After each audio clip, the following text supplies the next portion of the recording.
Welcome into the Horse Racing Show. Thank you for joining us on iTunes, Google Play, or watching and listening to us on YouTube. I'm Kenny Rice. This is the Horse Racing Show. This is episode 37. Great lineup we have today. Jay Privman, Daily Racing Forum, Donna Brothers, NBC Sports, and Peter Lee, the author of a new book on spectacular bids. Some think the best horse who has never won a Triple Crown. That all coming up. We're going to talk about Horse of the Year contenders because it's only a month away from the Breeders' Cup. Every race now is precious. Every race matters. No one has clearly moved away from the rest of the field. You have Bricks and Mortar, a turf horse. It's rare for a turf horse to be Horse of the Year. You have Midnight Bijou, clearly the dominant filly. Looks like she's going to run the distaff. To only beat the girls, to not race against the boys, it's very difficult. Code of Honor has moved up after winning the Jockey Club Gold Cup, has soared into contention, I think. And McKenzie, after being upset at Santa Anita, still not a bad effort. But is he ready to do it one more time? And he certainly still figures in the mix. We'll hear from Donna Brothers and Jay Privman and get their take on who are the 3 or 4 or 5 horses in what has been a very interesting, confusing in many ways, but always keeping you on the edge of your seat if you're a horse racing fan. With me, as always, our researcher, Mr. Thomas Kenny, who does go by the name Mr. Thomas. It's official. It's official. Ben Chaffins is with us on lead guitar and bass this week. That's right. Our friend Scott Hall had a surgery. He's doing well. He was actually in the studio but minutes ago before we went on the air, and we wish him the best, and thank God he's doing good. Amazing how tough he is. He's tough. He is. Football player, Yeah. Eastern Kentucky boy. Yeah, he's an old mountain football playing boy. You know, worked for Steven Seagal. They probably broke boards with their heads and everything else when he did. He worked for Seagal for a dozen years or so out in Los Angeles. So anyway, now we're talking about Horse of the Year. It's interesting, Horse of the Year. Now, some are given. Last year, a Triple Crown winner in Justify. Although there were some saying, well, he should have finished the year. And then American Pharaoh in 15. It was a given. You don't even have to think about that. But it's been interesting, Horses of the Year. It's not always as clear-cut. And this year, I don't think it's clear-cut at all. Yeah, we've got some horses historically have won multiple times, right? Right. Back when they would maybe, race as a 3-year-old, then a 4-year-old, then a 5-year-old, then retire to stud. Yeah. They might win 2, maybe even 3 Eclipse Awards for Horse of the Year just because they were that dominant. Yeah. In amongst their colleagues, I guess. Yeah. Those were the days that we'll never see again because unless there's a super gelding that comes along and there's no point, you can't retire them to stud, obviously. Mm-hmm. But yeah, I mean, there's some spectacular horses back in the golden era, some will still say. Even as late as 2016, California Chrome, that was his second Eclipse Award in 2016, his first being 2014, trained by Art Sherman. Yeah. I forgot about him being 2-time Horse of the Year. That's right. California, that's rare. And California Chrome got to do that because he was not considering that worthy of a horse for stud. Remember, we had Arthur Hancock on 2 or 3 weeks ago, and he was talking about Sunday Silence. The reason he went to Japan is because the American breeders just weren't interested enough in him. And that was kind of with California Chrome. He'd won 2 legs of the Triple Crown in 14, but he still wasn't considered, that kind of bloodline you wanted to pass along. So they had to keep running him to kind of prove himself. Yeah, that's rare. I didn't know about that. And it wasn't consecutive years either. No. Like I said, 2014 and 2016, obviously with American Pharaoh winning Horse of the Year in 2015 for his wonderful Triple Crown performance. Mm-hmm. Last year, Horse of the Year? Does anybody know? Top of their head? Don't look. Thomas has researched it, so he knows. But I'd have to stop for just a minute. I give pause for just a minute, and it is? Well, in 2018, Justify, of course. Yeah. That one's easy. That was easy. 2017. I forgot what year I'm in. Oh, no, where am I? Wait a minute. Okay, I'm back. 2017. 2017 Horse of the Year. That was Gun Runner. Gun Runner, yeah. Of course, I had to look it up. It's my job. Yeah, and you do it well. You do it well. And he won the Breeders' Cup Classic, Gun Runner, that year. The Classic is kind of the race. It's like the heavyweight championship. You win that, there's a chance you're going to be the Horse of the Year, or at least run very well in that. Who won it in, let's see, you said 16 Chrome. Let's see, so let's go back like 2012, 13. Who won it in those years? That would be Wise Dan, who won it both in 2012 and 2013. Back-to-back, and was not a classic distance horse. But still was so dominant, and there wasn't a horse that stood out in the classic picture that year, where he had the 1.25 mile horses. He ran shorter distances and was tremendous and won it back-to-back. We could have something like that this year. Let's say there's a big upset in the Breeders' Cup Classic, and you don't have a McKenzie or a Code of Honor winning that.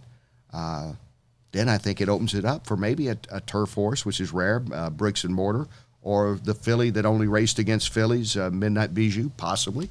That's very much, I think, a factor out there if you have that kind of upset. I believe if either Code of Honor or McKenzie wins the Classic, that one of them will be Horse of the Year, I guess. I'd have to agree. That's a guess, but I think that kind of factors in. And you remember a horse named Maximum Security? Who? Yeah, that's what I'm saying. Yeah, it's like life in general. Once you're kind of out of the picture, you're out of the picture. And, missing the Pennsylvania Derby with an injury. We've seen him only one time since the Derby.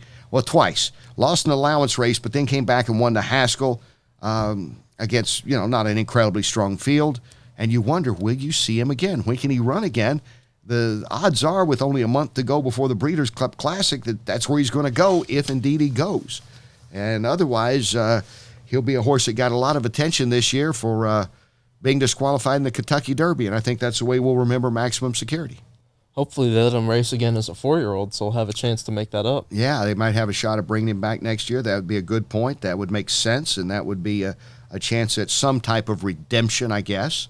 Because he's a good horse. Yeah, he's incredibly fast, and we're not writing him off in case Jason Service is listening out there, who I think's a good trainer, known him a long time, known his brother John. But again, we just haven't seen the horse in a while, so it's hard to, kind of put things together. Who won it in 2010? Zenyatta. Hopefully in the next few weeks, we're going to have Jerry Moss on, who owns Zenyatta. And he had a great friendship, I guess still does have a great friendship, with the Rock and Roll Hall of Famer Sting. And Zenyatta was the name of a Police album. There's our rock and roll lesson for today, Thomas. I love rock and roll. I know you do. Put another dime in the jukebox, baby. My goodness. You're throwing out Joan Jett. Listen to Ben. You want to jump in on this? I said this show is rock and roll. I'll tell you, this is rock and roll. How about you and Ben weren't even born when these songs were out, and yet you know them. You know why? Because the music of today stinks on ice for the most part. I'm talking about all genres. There's exceptions. There's always exceptions. But by and large, you start putting that 70s music together, some of the 80s music, even in country music. I don't even know who half these people are. They all sound like the same guy to me wearing a hat. You don't have Cash and Haggard and those guys anymore. You ever heard of Chris Stapleton?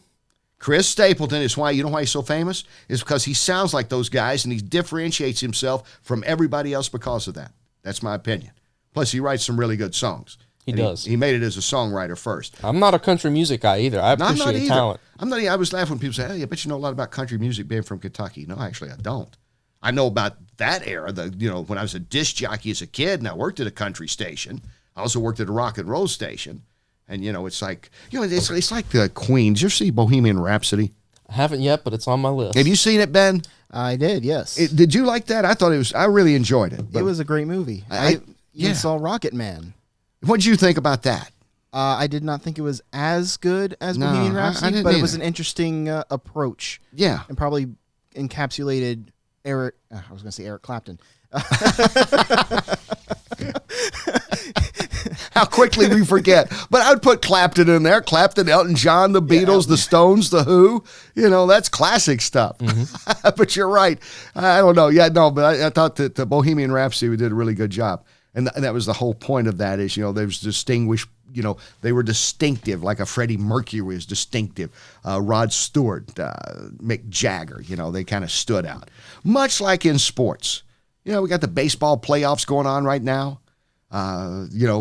Hockey season's getting ready to start. Football season's just getting started. But this is the horse racing playoffs now for the next month, which means actually there's probably only about one more race in any of these horses leading up to a Breeders' Cup race.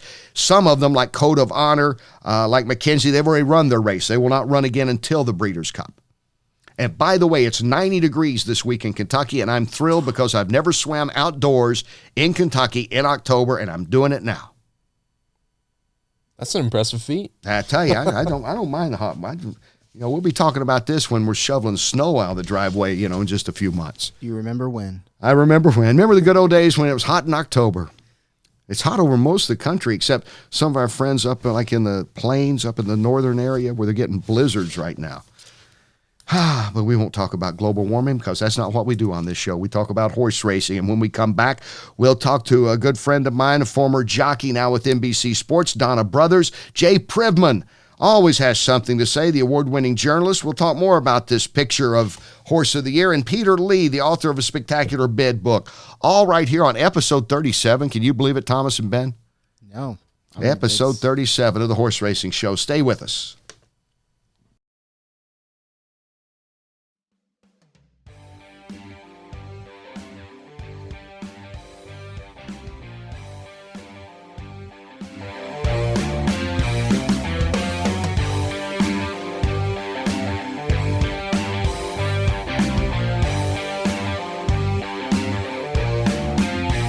Welcome back to the Horse Racing Show, episode 37, and a repeat guest and one of my favorites. We've been friends for years, and we have worked together for years with NBC, and you can see her this weekend at Keeneland on the NBC shows. She is the very talented Donna Brothers. Hello, Donna.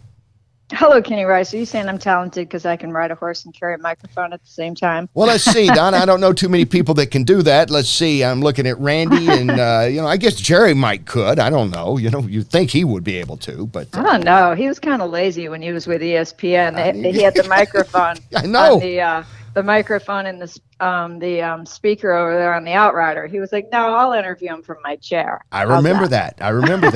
And Donna, I think, has the toughest job.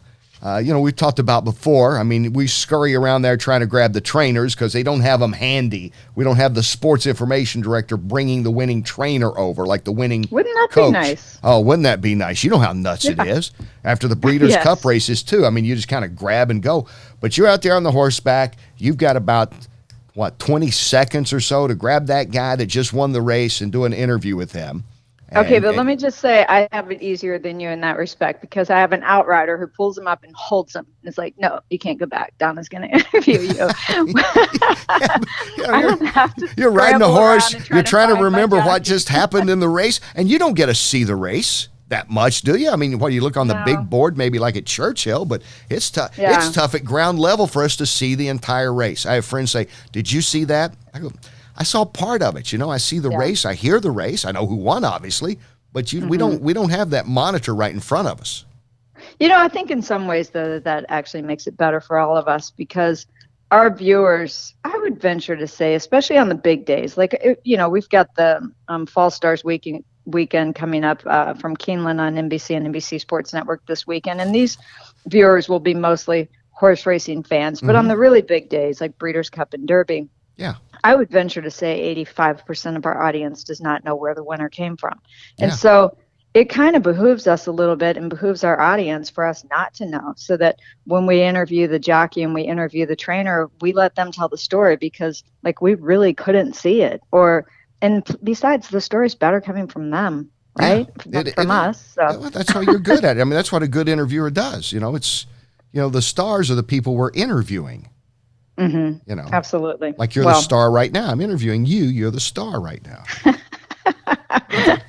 Okay, we'll go with that. I'll be a star today, Kenny. Well, you always are. You know that. And I had the pleasure of seeing Donna in action. She was the guest of honor to help out a charity event over the weekend in Lexington, Kentucky. And she's involved with many charitable organizations. And this is one of the better ones that benefit those that are working on the backside, the families, and kind of, this I is won't the say the Bluegrass forgetting. Farms charity, too. It's not the forgotten people, but, I guess sometimes people in the business take it for granted to an extent. Not everyone, but some do. What I think people in the business sometimes take for granted is health care, right? I mean, they don't realize just how difficult it can be to get just basic health care. And then also, things just like a backpack with all the essentials for your kids to go off to school. Like we go to the store, we buy that. Everything costs like what, I don't know, $50. Yeah. Well, some of those families don't have $50 to buy a backpack and everything that goes in it. And so Bluegrass Farms Charities helps a lot of the Central Kentucky farm-related families, whether they're on farms around Central Kentucky or Keeneland or the Thoroughbred Training Center, helps them and their families with the basic health care that they need, and helping the kids with the school supplies and oftentimes meals. And yeah, they have a pretty good outreach.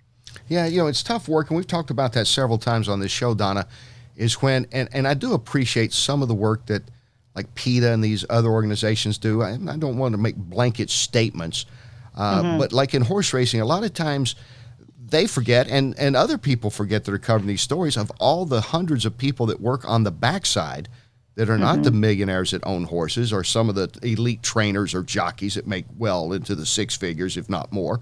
They're people just making a living, and a hard living. Right. And I think one of the things also that gets lost is the reason why we have such a large Latino population on the backside and now in the jockey colony is because we really don't have an agricultural society anymore. And so we don't have kids who are growing up working with horses who are comfortable working around them whenever they either drop out of high school or graduate from high school or don't love college. And so a lot of the Latinos are like, I've been riding a horse since I could walk. I'll do it. And so the pay is good. And for them, it doesn't seem a lot like work to go work with horses. Yeah. And it's incredible to watch them work. Now, obviously, you being a professional jockey and winning into four figures and being one of the, carrying on the legacy of your mom and being one of the pioneers, as Julie Crone talked about last week when she was on. You're around it, but it's not easy. I tell my friends, I say, you go over there, you want to grab a horse and like hot walk him? You think that's easy? I don't want to be handling an 1,100-pound horse just after he came off the track. You better know what you're doing, or you're going to be in a heap of trouble. Yeah, if it comes down to a war of wills, you lose, no matter how big you That's are. Right. That's So right. you better hope you know how to get along with them a little bit. Yeah, and you can't say, "Hey, good race. I bet on you last time, buddy." They don't care. They won't. No, They don't care. Hey, that was me who just fed you the peppermint. I don't care. You're in my way right now. I don't care. Yeah, that's right. What have you done for me lately? Get out of the way. Right. Talking with Donna Brothers, award-winning jockey, and also you see her on NBC, and she'll see her this weekend at Keeneland for Fall Stars Weekend. And Donna, as we're now a month away from the Breeders' Cup, I mean, every race is precious there. As we'll see at Keeneland this weekend, as we've seen just in recent days up at Belmont and out at Santa Anita. One race can make a big difference. Probably McKenzie, who could have solidified his position as the front runner for Horse of the Year, I think, or be right there with Bricks and Mortar maybe in Midnight Bijou, takes a step back with the upset. I think he's still in the move, certainly for that. Code of Honor, meanwhile, is taken with two big wins. I think a big step up, probably in the conversation of the top 4 or 5 horses out there. Yeah, first of all, let's talk about McKenzie. Mike Smith, what a great ride the other day on McKenzie. First of all, one of the things that I think got lost in that, I never heard anybody talk about it anyway, is the way that he strategically rode the entire race. And when I mean the entire race, I don't mean the length of the race. I mean every horse in the race. Yeah. And so that's right. His horse broke well. He put him in a good position, and then he let those other 2 horses go, and he dropped back in a spot where he was laying 3 wide, and he had pretty much the rest of the field on his inside and to his left, where he could keep tabs on them. And then he just waited and waited and waited and bided his time. And we saw Johnny Velasquez do the same thing with Code of Honor when he rode him. So those guys are just so good at what they do. And then one of the other things that Mike Smith did is he definitely was going for the long ball. So he didn't use him up to try to beat a horse that was running its best race of its life. He said, you know what, my horse is getting a little bit tired. We're going to save a little bit something for Breeders' Cup. And so I think we're going to see a little different McKenzie. Don't you, Kenny? Don't you think he'll really benefit from that race? I think so, Donna, and I would not be surprised to see him still be the favorite at the Breeders' Cup Classic. I think he will be with Baffert and with Smith being on the Santa Anita surface. And you're right, and I think that's one of the things is, you pick your spots, and that the spot that's going to really matter is that Breeders' Cup Classic. And maybe with Midnight Bijou, the Breeders' Cup Distaff, I think she wins that impressively. She's certainly in the running. If you got a big upset in one of the other races, I don't know, bricks and mortar, I think is still right there. I mean, I think but it's here's the thing about bricks and mortar and Midnight Bisou that you talked about is bricks and mortar is the turf horse and Midnight Bisou is a filly. Yeah. And so they've got to be a superior turf horse in a year of inferior dirt horses, and same with the fillies in order to get horse of the year. And so if Mackenzie shows up in the Breeders' Cup, I think it's horse of the year is his honor to lose this year, don't you? Yeah, I think so. And I think Code of Honor can be horse of the year if he wins that. Sure, that's a good point, especially as a 3-year-old, because when he ran the other day against older horses, it was really the first glimpse that we got to see of how this 3-year-old generation is going to stack up against the older generation, and he stacked up well. Yeah, and like you made an excellent point, for turf horses traditionally, for fillies traditionally, turf horse you got to be exceptional. Fillies usually you got to beat the boys somewhere along the line. Right, and she's 7 for 7 this year, all against females. Yeah, and she's going to stick with the females, I'm sure, to go into the distaff. Now, Late, on the other hand, has hooked up against Midnight Bisou 4 times, been beaten by her every time. But I think Late has a chance to win the Breeders' Cup Classic because she's just better at 1.25 miles than she is at the shorter distances that she's faced against Midnight Bisou. And wouldn't that be something if she pulls that off and then everybody's flipping coins after that, because that's really, let's just say in a hypothetical, Elate wins the distaff, wins the Classic. Midnight Bijou, as expected, wins the distaff. Bricks and Mortar, as expected, wins on the grass. That's going to really make it interesting voting. Or let's say even Bricks and Mortar gets upset. Midnight Bijou gets upset. Elate wins. I don't think she becomes horse of the year because they look at she couldn't beat, Midnight Bijou even at a shorter distance. But I guess the whole point, Donna, this is one of the more interesting years for trying to figure out the best horse. Last year there was, one conversation outside of Justify, and that was it. Mm-hmm. Yeah, absolutely. I mean, this year, Horse of the Year honors are definitely going to go down to the wire, and in our case, we consider that wire the Breeders' Cup. I mean, if especially when it's such a murky picture. Last year, of course, Justify didn't make it to the Breeders' Cup, but he didn't need to. He'd already sealed the deal by winning the Triple Crown, only the 13th horse ever to do that. So you kind of just take your hat off and go, well done, right? Like, go ahead, retire. Go enjoy your stallion duties, and we'll give you Horse of the Year. That's it. And he did. 6. Hey, I went 6 for 6. What do you people want from me? Right, exactly. And then, conversely, this year, with such a murky Triple Crown picture that we were there to witness all throughout, you and I and the rest of the NBC crew, Maximum Security is a horse now that's kind of really dropping off the radar. I don't even know if they'll have him out at the Classic. Yeah, all year long he's been in the top 10 NTRA poll for the, by the way, the top thoroughbred poll in the NTRA for people who aren't voters. The way that we're supposed to consider it is like every week when we make these votes, we go, okay, if we have to vote tomorrow for Horse of the Year, they're not running the Breeders' Cup, who do we vote for? Yeah. And Maximum Security has been in that top 10 vote ever since the Kentucky Derby. And just in the last 2 weeks, he's not even in the top 10 anymore. He's just, I would venture to say that the bloom is off the rose now. Yeah, now that Derby, in many opinions, is so long gone now. And, and then, to not run and going to run and not run. And I think people are probably saying, well, I don't even know if we'll see him again. I even made that prediction. I told Eddie Olczyk a couple of weeks ago. We were up in Belmont. I said, I don't think we're going to see him in California. Jason Service doesn't hardly even go to California with his horses. Maybe that's true. I hope he goes. I mean, that would be ideal. But so I'm looking at that. The way I vote on it, I still got like Midnight Bijou, Bricks and Mortar, I think number 1. I moved Code of Honor way up. Mackenzie's still up there. And same with me. And then after the top 5 or so, I don't even know. I mean, but who's the horse that we love the most this year? I would have to say that if we just go with our heart, that little Imperial Hint is like the most tenacious little fighting little guy I've ever seen. I just love that little horse, even though he's only about 14 hands and 2 inches. but he does. That's one of the words he say, and it sounds so cliche. What a big heart! But really, what a big heart! And what a great job they've done managing him. I think Jose Carvalho is the trainer's name, and just like, they recognize that he runs better off the layoff, and they've never tried to squeeze the lemon dry on him at any point. They do what's best for the horse, and when you do what's best for the horse, that's what happens. And this little horse he makes you love him. And that's so important, isn't it? Making the right moves. And of course, your husband Frank, such a successful trainer. In your riding days, it's so much about timing, like we talked about with Mike Smith.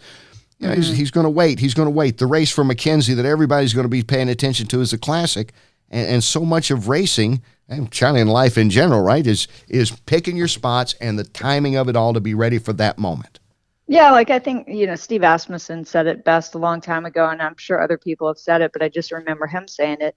He said, being a good trainer is not about having your horse in good shape, having your horse in good condition. It's not about having your horse ready. It's having your horse ready on that day, not the day before, not the day after, not the week before, not the week after, that day.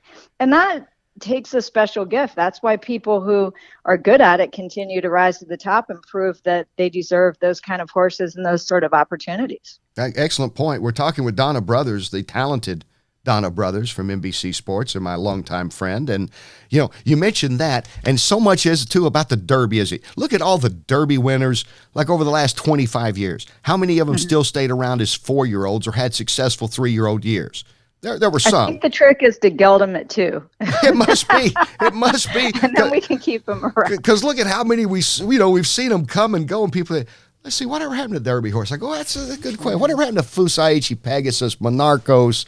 Heck, we're not picking on anybody. They went off to stallion duties, Yeah, just, going down the list, and you think, you think like of a Silver Charm came back, obviously, but you don't have that many that come back, or even late in the year and have like really strong 3-year-old seasons, with the exception, obviously, of American Pharaoh, who had the Grand Slam winning the Classic. But, we don't have a lot of the Derby winners popping up in the Breeders' Cup Classics over the years. Yeah, and and that was such a special Breeders' Cup Classic for us because I live in Louisville, you in Lexington, and that was the Breeders' Cup at Keeneland. And honestly, at the time, I think we even talked about it then, it felt like such a gift to have him there, and then to have American Pharaoh win the Classic the way he won it. It might be the only time we're ever going to see that in our lifetime, a Triple Crown winner win. Well, it's the only time it's happened, but also it might be the only time we'll ever see it. And it was really a gift to be there and witness it. You're going to be at Keeneland this weekend. Of course, that's not far from where I actually live and not far from where you actually live. And, all the tracks, just talking about the tracks, people will say, what's your favorite tracks? And it's not a bias, but, Keeneland, Saratoga, Santa Anita to me are kind of the top 3 for me. The Churchill Downs Derby Day, there's nothing compared to Derby Day at Churchill Downs. But on a consistent basis, these are just tracks that I tell friends, if you don't care much for horse racing, go see it. Just go hang out at that track. You'll enjoy the day, whether you make a bet or even understand what's going on. Well, Kenny, the tracks that you picked, especially the first 3 that you mentioned, you are obviously somebody who appreciates the great history of horse racing because all 3 of those tracks, nobody does it better. Right. So I spend most of my summers up at Saratoga Springs in New York, and the first time I ever went out to Del Mar, actually, the first time I ever went there, I went there to ride a horse for Wayne Lucas back in 1994. But let's set that time aside because I was just there to ride the horse and wasn't paying attention to people in the paddock. But the first time I went to Del Mar for a weekend was, I think, in 2011. And I wasn't there to cover any horse races for NBC or anything. I actually did a little work for TVG while I was there. But the point is having spent most of my summers in Saratoga Springs, and I walked into the paddock at Del Mar, and I thought, wow, they're not kidding. They actually do wear like shorts and flip flops in the paddock there. And there's no shorts allowed in the paddock at Saratoga. Not even the women aren't even allowed to wear shorts. Like they could wear, maybe a dressy jumper, kind of a short outfit, as long as it doesn't look like shorts. But there's just such a reverence for the sport at Keeneland, at Saratoga, and at Santa Anita. Now, Santa Anita, you do have a little bit more of a laid-back vibe because you've got that whole California groove thing going on. But still, they have just a reverie for the sport that people who have appreciated it for a long time, like you and I, appreciate. Yeah, that's the thing is you walk there and you say, hey, that horse ran here, I always think that, and I always like to walk around and go, hey, look at the horse. Think of the horses that have run at these places, and the trainers and the jockeys and all. It's like going, like I tell people, you go to a baseball stadium, if you had the chance, go to Fenway Park and go to Wrigley Field just again for the history. Even if you're not a baseball fan, there's just something you can sense a vibe in places like that. Like some old movie theaters you might go into on the road. I've gone into a few. I don't know anything about this place, but you can tell some cool stuff has happened here.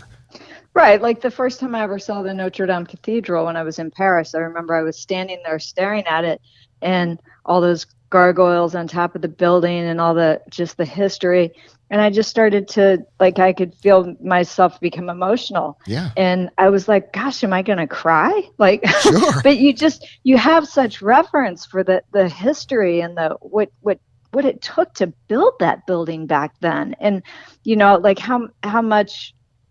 how many emotional experiences have happened inside that church, mostly good. And so anyway, you get a feel for it. And speaking of a feel for it, let's talk about that for a second. Because one of the things I talk about a lot is that I feel like we do such a great job covering the Kentucky Derby. I feel like we can take everybody everywhere around the track in a way better fashion than they'd be able to do it if they went. Although if you haven't been, you should definitely go. But the one thing I'm not sure we're ever going to be able to capture, Kenny, because even though we might have 75 microphones and 50 cameras, is when they sing My Old Kentucky Home, because I don't think we're ever going to be able to capture the feel that runs, the emotion that runs through 150,000 people at one time. That's a good point. That is really hard to do until you're there. Sometimes people tell you really have to see it, and that's one of those cases where you have to see it, hear it to feel it, I believe. Yeah, you definitely have to. That's one of those things that you have to feel rather than you could be, you could close your eyes and just hear it and feel it, and it would mean just as much, if not more. I don't know all the words as a native Kentuckian. I should, but I don't. I know "Weep No More, My Lady," and I jump in. I don't know all the words either. Luckily they put them up there on the screen with that little bouncy ball telling us what. It was written by a guy from Pennsylvania who's just passing through. By the way, okay, Stephen Foster wasn't like a guy that lived in Kentucky. He kind of passed through one day, but right. Yeah. Oh well, we like it. Yeah. That's what I love about Donna Brothers. You could talk about anything with her. The well-traveled. Yeah, you never know what I'm going to say either, right? Well-traveled, well-versed, and obviously the most in-shape person we've ever had. You could probably ride again tonight if you had to, wouldn't you? You could jump on a horse and ride it. Ride it, not just go out there and do an interview. Well, I can say I'm not as strong as I used to be when I was a jockey, but I definitely haven't put on any weight, and I feel like I'm definitely fit. But it takes an incredible amount of strength to be a jockey. Yeah. When I started riding, and I was 22 years old, or 21, I was a natural lightweight. I weighed 98 pounds.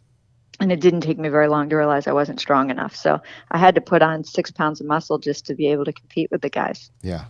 Oh, that's what they don't, how it works on your legs and on your arms. Mm-hmm. It's a workout. Yeah, absolutely. Yeah, so actually I weigh less now than when I was a jockey, but truth be told, I have more fat and less muscle. Let's just face it. It is what it is. You're holding up great, Donna, as people can see on NBC this weekend. Well, thank you. Thank you for being on with me again. I will look forward to seeing you at Keeneland, and then, of course, at the Breeders' Cup. We'll all be back together on TV pretty soon. Kenny, always my pleasure. I love listening to your show. Keep up the great work. All right. Thank you so much. Donna Brothers, NBC Sports Watcher this weekend at Keeneland. When we come back, more of the horse racing show. Stay tuned.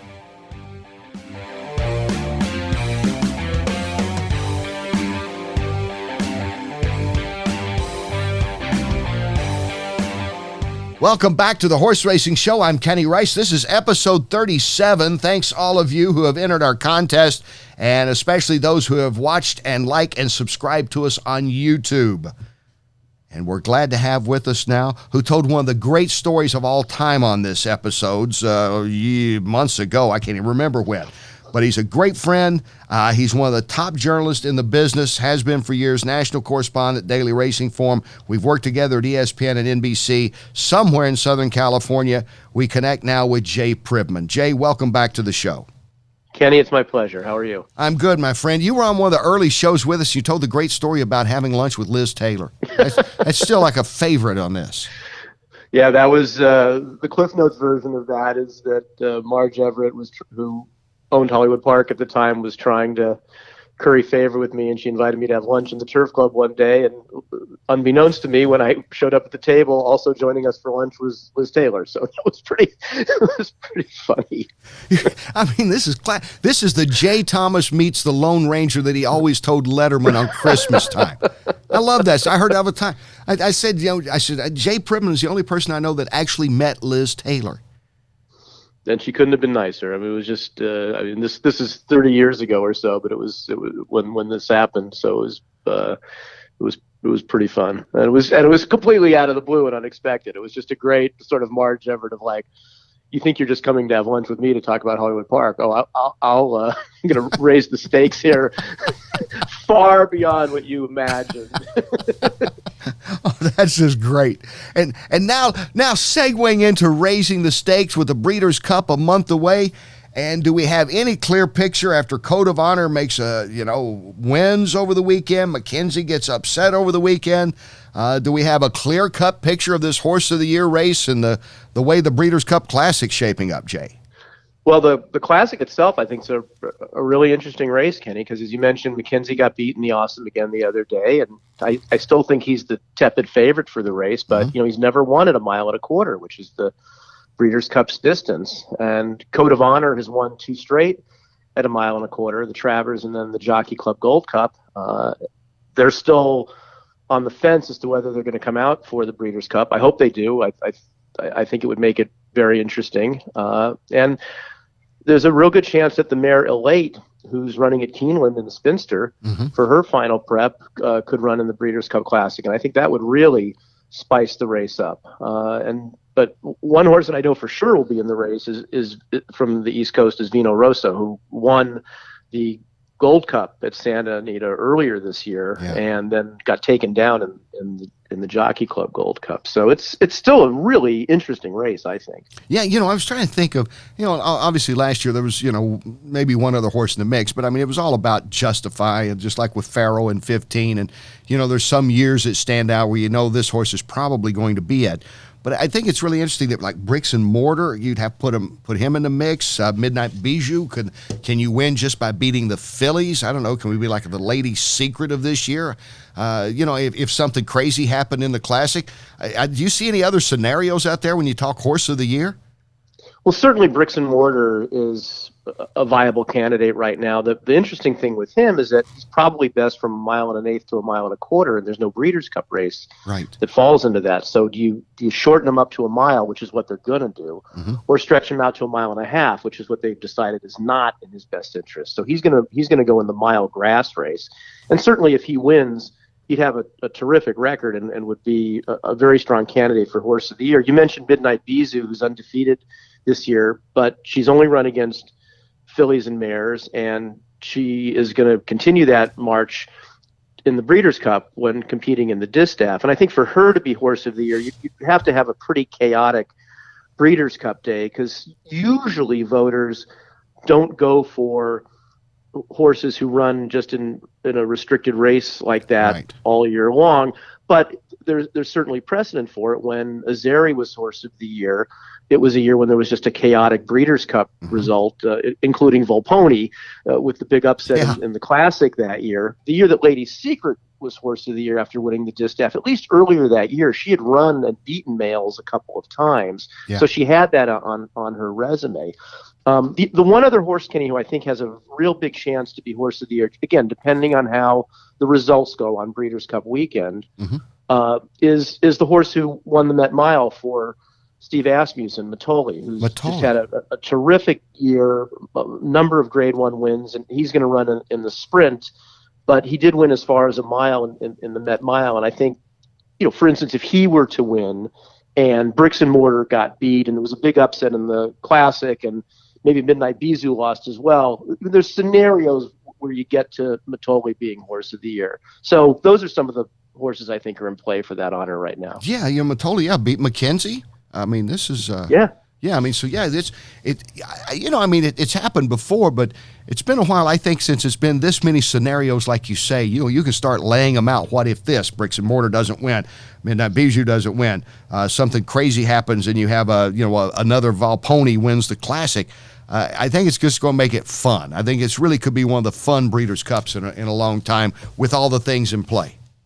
I agree. I think the racing is going to be very, very good, and it's always fun when you get the 2-year-olds and the grass races and the Europeans who ship in. So, and there's the setting is certainly pretty spectacular when you're at Santa Anita.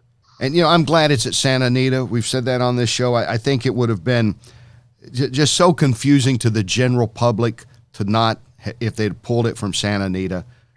It'd be like saying the Yankees can't be in the Yankees had a great record, but they can't play at the stadium this year. They're going to have to play their games at they're going to have to finish it up at Fenway Park in the playoffs. To me, with the great tradition of Santa Anita, I'm glad they gave them the vote of confidence. They certainly did that, and there have been protocols put in place at Santa Anita since all the issues that they had earlier this year that I think is, I think you could make the compelling case right now that the safest place to race in the country is at Santa Anita. Yeah, I think you can. And you know what's interesting to me during all this is when we're going into the Triple Crown, and I was talking to a friend of mine, Chuck Culpepper, I think writes for the Washington Post, and he was talking about Santa Anita, and we know all the issues, the problems going on. Then I said, yeah, but isn't it interesting? Now, again, this is pre-Derby. I said, Baffert's got 3 horses, and Omaha Beach was still healthy. I said, you probably got the top 4 3-year-olds are all coming from Santa Anita. And to that point, I mean, going on this fall, those horses like McKenzie, like Omaha Beach, they're training regularly at Santa Anita. Hall of Fame trainers like Baffert, Mandela, they're giving that track a vote of confidence every day with the horses that they have stabled there and that they've worked there. How's Omaha Beach doing, by the way, Jay? Well, he's supposed to run in the Santa Anita Sprint Championship. As you know, he's had a number of hiccups on the comeback trail. He was going to run at Del Mar for his first comeback race, and then he got sick, and that had to be scrapped. And then it looked like he was going to come to Churchill Downs, and that didn't work out. And now they've had to really just sort of back up and decide, well, we're going to sprint him in the 6-furlong Santa Anita Sprint Championship, and then go on from there. I don't know if he would come back in the sprint itself on Breeders' Cup Day or go out to the dirt mile, but the Classic is just not really an option at this point based on the what's happened in terms of his training preparation since he's gone back into training. Talking with Jay Privman, award-winning journalist, national correspondent for the Daily Racing Form. You know him, you love him. He's written some terrific books, by the way, including one on the history of the Breeders' Cup that I still have, that I just think is a great read. And there's so much history now with the Breeders' Cup. You start thinking about this is the race that like you and I kind of grew up with. I really wasn't around when Aristides won the Derby, contrary to popular belief. So I kind of missed out on the start of that Triple Crown, but I remember well at Hollywood Park, I was watching on TV in '84, and Jay's close personal friend Liz Taylor was there, and Fred Astaire, I believe, was, and pretty much Hollywood was there. And of course, it closed out with as good a race. It was a Hollywood ending, wasn't it? When Wild Again comes squeezing through there and wins the Classic. I thought it just made the whole, from day one, it just went great for the Breeders' Cup. It's been just a great event. You're right from the start, and the Wild Again one was. You're right. That was a great story because you remember he was a big long shot, and yet the people who owned him put up $360,000 to supplement him to the race against the likes of Slew of Gold and Gate Dancer, and they won at 31-1 with Pat Day riding. And from the very first Breeders' Cup race, Kenny, that year was the Juvenile, and Chief's Crown won it. And when you had a horse of that quality right from the start winning, and I remember I've been at every Breeders' Cup, and I remember you didn't really know what to expect at the Breeders' Cup. And that first year, there were 7 races, and to see horses of that quality run, and then a half hour later again, and again, and again, it was like, oh my God, this is fantastic. And it was, and it still is, although sometimes, every now and then, I got to be honest, we're doing the 2 live shows on Friday and on Saturday. You go, oh, wait a minute now, which race is coming up? Because you had it down. I remember when they added in '99, when they added one more race at, which was the first one I did for NBC. That's why I remember it specifically at Gulfstream. They added that 8th race. I thought, wow, 8 races, that's something. Wonder if they'll ever go to 9 races. And then, of course, Yep, and now we're up to 14 over 2 days. It's really a great festival. And I like the way they've done it now with having all the 2-year-old races on Friday. You can really just sort of focus on the stars of the future. It's a really smart way, I think, to package the Breeders' Cup. Yeah, I do too, and I'm glad they call it the Distaff again, which they went back to a few years ago. Yes. I was calling it the Distaff when it wasn't the Distaff anymore, but they kept me on the air because it's just a classic. It's a classic name, right? The Distaff. You know what it is. That's what it is. It's not the Ladies Classic. Yeah, it's not the Ladies Classic. That sounds like a golf tournament. Exactly. The Dinosaur Ladies. The Dinosaur. Did you ever interview Dinosaur? I never interviewed Dinosaur. I used to watch her show. I remember the Dinosaur show. God, that was TV, wasn't it? They just don't have people, young kids out there, you don't know nothing about entertainment. Yeah, you probably watched that. Mike Douglas, right? You watched all the... Listen, Mike Douglas was great, wasn't he? Merv Griffin, I did interview Merv Griffin. I know you did, too. He was a big horse guy. In Hollywood Park. Yeah, I got to meet him a couple of times. What a nice man, and has some great stories. And, yeah, you'd watch Mike Douglas. And remember Mike Douglas had... I know it's a horse racing show, Jay. I swear we're getting back to it in just a minute. But I remember when Mike Douglas had on John and Yoko. Oh my God! Do you remember that? I don't remember that, but I'm sure I could find it on YouTube. Yeah, and I'm going to check on that and make sure I'm right. Yeah, it's Mike Douglas. Because I remember my cousins. I was actually a little too young for the Beatles, but I remember when my cousins were telling me, they said, "Hey, John Lennon's going to be on Mike Douglas." They thought, they were against the establishment, hang the rich and all that stuff. But then when Mike Douglas goes on, John, and that's it. Yeah, 1972. Sorry, 72. I just looked it up. 1972. You can look it up. Wow. Yeah. I am gonna watch it when we're done here. That's great. See, that's why we get it. And that's what I like about Jay, because he can just roll with it, which is what's great for horse racing. It's because, there's a lot of things happening out there that's kind of fun, isn't there? That, and you look at all the people that come in, look at all the entertainment people that are in horse racing. Oh, there's so many. I mean, they love it. Right now, I think the most prominent celebrity would be somebody like Bobby Flay, who everybody knows, extremely popular and successful chef, and owns racehorses, loves the game, has been a featured speaker at the Hall of Fame. To have somebody like that among so many other types of celebrities, but to have somebody like that involved in the game just is terrific. Yeah, and Mel Brooks still comes to the racetrack. Yes, he is. And he is as nice a person as you could, and approachable as you could ever meet. He's just a wonderful man. And a genius. I mean, the movie, see, that was like growing up. I grew up with that whole string that he had in there, the Young Frankenstein and Blazing Saddles and all that. It was just my goodness. Well, first off, I got to be honest. Our listening audience is not generally 20 years old on this show, okay? We've done some research. So it skews much like horse racing itself to a little bit older. So there'll be people that know who Mel Brooks are that are listening. So they probably watch Blazing Saddles. They probably watch Blazing Saddles. And know who Cleavon Little is. They would know Cleavon Little and Gene Wilder. They would know all this stuff, see? Last week I had a comment about Taylor Swift. And, fortunately, I'm still holding up okay. I just said I'd like to know for sure if she decided, did she give into the pressure of PETA to bypass the Melbourne Cup, or did she really have a conflict in, her tour in Asia? That's all. And I thought the Breeders' Cup people should swoop in and take Taylor and her entourage to the Breeders' Cup. That would be so cool, wouldn't it? Hey, if you're available, come to the Breeders' Cup. Take care of you and set you up, and take a look at horse racing before you listen to all the outside people telling you about the sport. I think not just for Taylor Swift, but I think just in general, racing needs to do a better job of educating people as to all the good things that go on in the sport. Yeah, I mean, well said. And that's because, as we know, and we know the people get involved, and like I said, I don't know anyone that's ever, I'm not saying it's never happened. I don't know anyone that ever mistreated a horse. First off, that's the livelihood of the whole barn, of the people that work in the barn, not just the trainer, not just the owner, the jockeys. I mean, there's nobody goes out there and says, I want to harm an animal. Everybody I know in horse racing, they love animals, not just horses, but generally animal lovers are attracted to horse racing.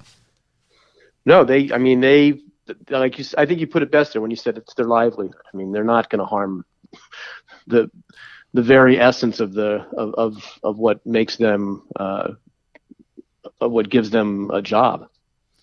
Yeah, and I think a lot of that got lost, and you're right. I think sometimes the public relations standpoint, I had Tom Lute on, I guess it was last week, we were talking, I said, in some ways a Dana White guy should be like commissioner for a year in horse racing and just say, we're not apologizing for this. Come out and look at our sport. Well, you keep picking on us. Maybe eliminate some curse words. Do a better job of that. Yeah. It's a tough world out there, as we know.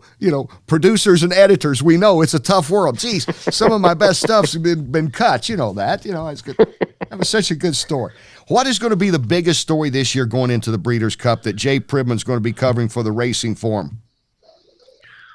Just in terms of racing itself, it'll be the Classic, and just what a terrific wide open race it is. And I'm really hoping the late runs well in the Spinster and goes on to the Classic. I think that would spice the race up. And Mackenzie's a terrific story. He's named for a gentleman who was a very close friend of trainer Bob Baffert's. He passed away a couple of years ago. He was a longtime racing executive at Los Alamitos, Brad Mackenzie, but Bob went to the University of Arizona with him.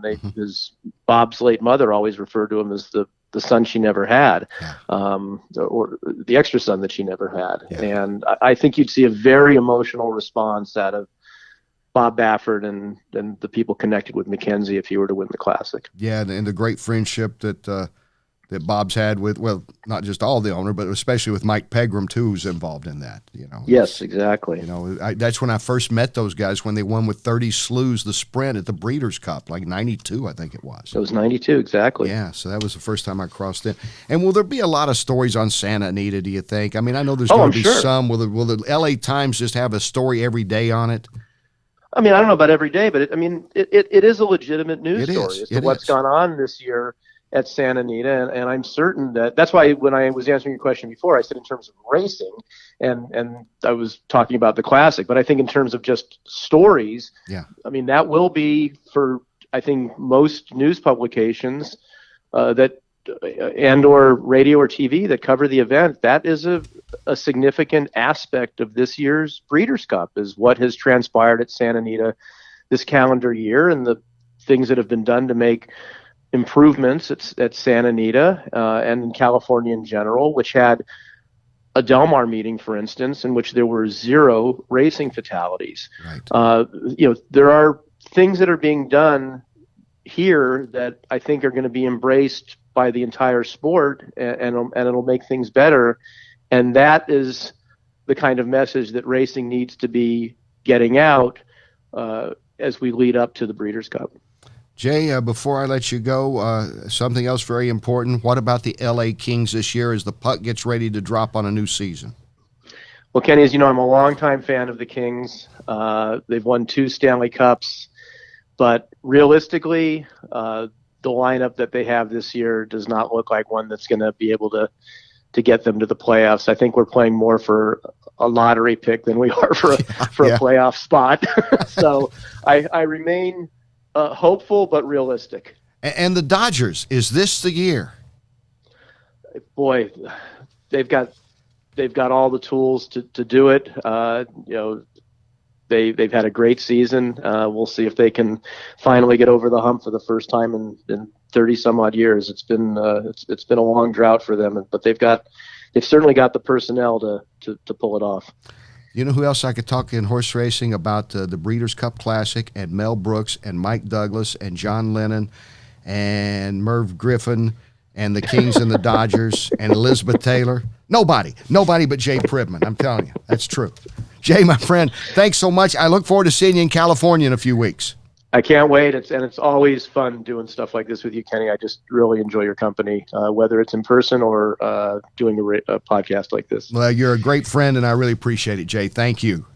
Thank you, Kenny. We'll have more on the Horse Racing Show right after this.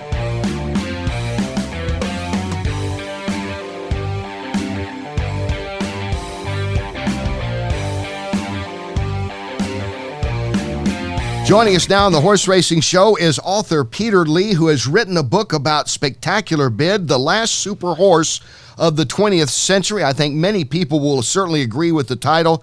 There are some that will always contend that Spectacular Bid is the best horse who never won the Triple Crown. And Peter is breaking that all down in his new book, and he joins us now. Peter, thanks for being on. Yeah, thanks for having me. It's good to be on. And so you write about the one thing that's people might have slipped their mind about, the safety pin that unfortunately he stepped on in his stall, and that's right before a race called the Belmont when the Triple Crown was on the line. Worst timing possible. Yes, it literally happened the night before the Belmont, and Buddy Delp, the trainer, came in to see how Bid was doing and saw that he was lame, and it was the worst possible time to happen. But he went ahead and took the pin out. Took a great deal of strength to get it out, and watched Bid walk around, jogged him a little bit, and thought, well, maybe things are okay. So he decided to go ahead and run him, because really you only get one chance at a Triple Crown. And he was a horse that obviously meant something to you. Why did you choose Spectacular Bid now and the subject now at this time?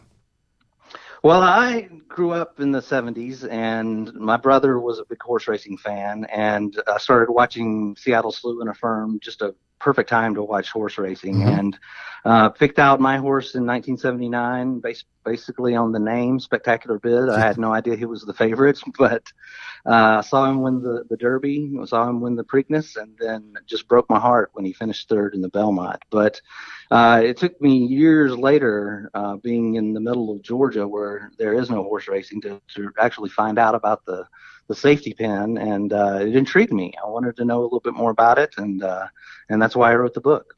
Yeah, I mean, you think about, of all the things that can go wrong in a horse race or to a horse before a big race, and this is the one thing that you probably would never guess would happen to an 1,100, 1,200-pound horse stepping on a safety pin. And so it's like the lion that got the thorn in its paw. Absolutely. And a lot of people said Bud Delp was just making it up. It was an excuse. But a lot of people forget that Spectacular Bid was convalesced for a good 3 months and before he could race again. And 2 months before Spectacular Bid stepped on the safety pin, there was a horse named Ferris, who was a stakes winner, who stepped on a safety pin at Aqueduct and was actually lame after that. So it's like lightning striking, but it can happen. We're talking with Peter Lee, the author of a fascinating new book called Spectacular Bid, the last super horse of the 20th century. Not just the great horse himself, but quite a character in the trainer Buddy Delp. A story with the kid, then he's 19 years old. Ronnie Franklin was the jockey at that time, was thrust into the spotlight. I remember seeing him interviewed on ABC and all. It was an interesting horse, an interesting group of people around the horse too, Peter. I guess that you cover it all in this. I do, and one particular aspect that's interesting is that all of his connections were from Maryland. Mm-hmm. Spectacular Bid was actually born in Kentucky, but Ronnie Franklin, Bud Delp, and the Meyerhoffs, who owned Spectacular Bid, were all from Maryland. Bud Delp was a character. He always held court with the press and had a good quip and a good quote for them. And as you said, Ronnie Franklin was just thrust into the spotlight, and it was a crushing blow when he lost the Belmont, and it was the beginning of the end for him. Yeah, it was sad the way that life turned out for Ronnie, and unfairly criticized for that third place finish, because as you point out in the book and we're talking about now, people had no idea what had gone on. Very few people. I don't know how many people outside of Bud Delp really knew that what had happened to Spectacular Bid just hours earlier in his stall. Exactly. Really, it was Bud Delp, Ronnie Franklin, and the Meyerhoffs, and Bud Delp's brother Richard, who knew what was going on. They didn't even contact the New York Racing Association veterinarian, who came by to make sure that Spectacular Bid was fit to race. So it was a very well-kept secret, and even after the Belmont, immediately after the Belmont, Bud Delp said nothing about the safety pin, gave all of the congratulations to Coastal, who won the Belmont. Mm-hmm. And it wasn't until the next day that he mentioned the safety pin, and that's when people started thinking, he's making up an excuse. Right. Yeah. Do you think Spectacular Bid's the best horse to never win the Triple Crown? It's either him or Native Dancer. Native Dancer, it's hard to beat 21 out of 22 races. So I've got him and Spectacular Bid right up there in my top 5. Yeah, that's it's amazing looking back at Native Dancer. I always think of Point Given as a horse recently that I saw and covered too, with the bad Derby trip and then the way he went out the rest of the year as like great horses. And, that's what makes it so special when you see a Triple Crown winner. You do have to have the breaks. You have to have a lot of luck. That pin's not in the stall. I think it's 100% that Spectacular Bid wins that race, and he's the Triple Crown winner. Yes, and a lot of people forget that after the Belmont, he went on to win 12 of 13 races and finished 26 out of 30 for his career. That's an amazing winning percentage for a horse. Yeah, and you were able to talk to like the owners and some people still that were associated with the horse, and you got to talk to Ronnie Franklin before his death, correct? I did several times. I got to talk to Ron, and he was a very gracious person. Realized what turns life had taken for him, and seemed to accept all of it in spite of everything. But he was someone who really had some bad luck and went downhill very quickly. But always loved horses, always loved being outside with them, and up until his death just recently, he was still trying to get an exercise rider license, still trying to get reinstated and become a jockey. So in Lawrenceville, Georgia, I believe, is that home for you? That is. Not a hotbed of horse racing here in Lawrenceville. Yeah, I was going to say, but yet your brother was a fan, and I guess the Triple Crown brings in fans from around the country, don't they? That's been my experience with friends who did not grow up in Kentucky. I even grew up in Kentucky, but I didn't grow up around horses. That wasn't, my world till several years ago. But I think, you watch the Triple Crown and you learn about a Spectacular Bid or a Seattle Slew or whoever the horse was at the time. Yes. And, here in Georgia, I tell people I've written a book about Spectacular Bid and I get a lot of blank looks on people's faces. But when I mention the Kentucky Derby, the Preakness, the Belmont, they all nod and go, okay. And then when they hear about the safety pin, it's just, tragic. They can't believe it actually happened. But we lay out in the book exactly how it happened, and it was no excuse. It really happened. It was a place in history a moment in history that a lot of people did not know about as it was unfolding. Some questioned it after it happened, and some may have forgotten about it. So I urge you to get that book, Spectacular Bid, The Last Super Horse of the 20th Century. And Peter, if they want to do that, where can they go? They can go, of course, to Amazon, Barnes & Noble, their local bookstore. If their local bookstore does not have it, they can definitely order it, but it should be in bookstores nationwide. Peter, best wishes to you on it. Thank you for taking time to be with us, and I look forward to reading all the book. So thank you. Thank you very much. It's good to be here. All right, Peter Lee, author of Spectacular Bid, The Last Super Horse of the 20th Century. We'll have more on the Horse Racing Show right after this.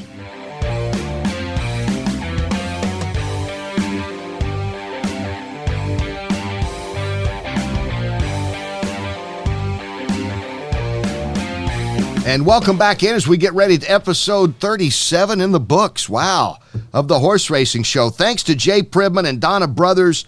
Always great to get their insight. I think we covered the Horse of the Year debate pretty well, considering there's still a month to go. And, talking about like Elate, maybe a wild card if she goes in not the Distaff, but in the Classic. And Matoli, possibly a sprinter, maybe. Bricks and Mortar, obviously Code of Honor and McKenzie, all in the mix. What should be an interesting Breeders' Cup. Peter Lee, author of Spectacular Bid, The Last Super Horse of the 20th Century. Interesting read. I would urge you to check that out. Mr. Thomas Kenny, as we count down the final seconds here, we still have one more week to go in our Jay Alexander's giveaway, and the winner this week is from Louisville, Kentucky, Caitlin M. Caitlin M. from Louisville, Kentucky. Congratulations, the winner of Dinner for Two at Jay Alexander's. And that's well over $100 if you go there and eat. The crab cakes are really good, by the way. Just thought I'd throw it out there because you can't get a good crab cake, you think, outside of Maryland, but you can at Jay Alexander's. I've discovered this at several locations. We do a lot of in-depth work here, don't we, behind the scenes, Thomas? A lot of research going on. A lot of research going on. So congratulations, Caitlin M. And there's more coming up with Big Ass Fans, Thomas. Yep, that's right. The Big Ass Fan Haiku giveaway is coming next week, along with another J. Alexander's gift certificate for 2. And so if you want to win this, you have to...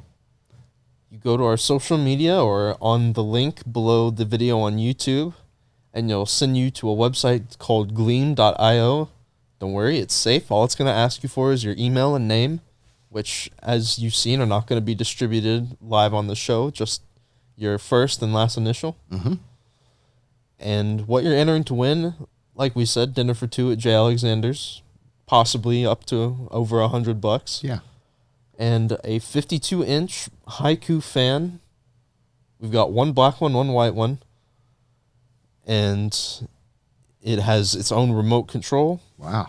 It has an app that you can use to control it from your phone. Very sophisticated. MSRP around $900. And Ben Chaffins and you and me are not eligible. Unfortunately not. Okay, so there. Please enter. Check out the social media. Check out our links. The Big Ass Fan will be given away next week. We'll give away the final dinner for 2 at J. Alexander's next week as well. They're in 11 states, by the way, so thanks for all those who have been sending in. Thank you to Ben Chaffins. Ben, stepping up and doing like you're on percussion today. You're playing lead guitar. You're playing bass. You're backup singing. As Scott Hall continues to recuperate a little bit. Way to go. Thank you. You're like a sprinter and a grass horse and a distance horse all in one today. Well, I try. I'm impressed, aren't you, Thomas? Yeah, jack of all trades over here. I tell you, he can do it. I couldn't do it without him. Couldn't do it without you or Scott or especially you. Thank you all for listening, tuning in this week. We'll talk again next week as we get closer to the Breeders' Cup. Episode 38 coming up then. Until then, I'm Kenny Rice.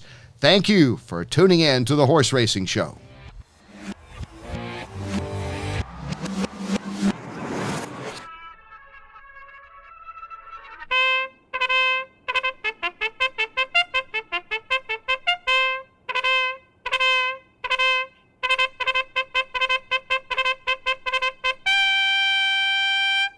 Wow.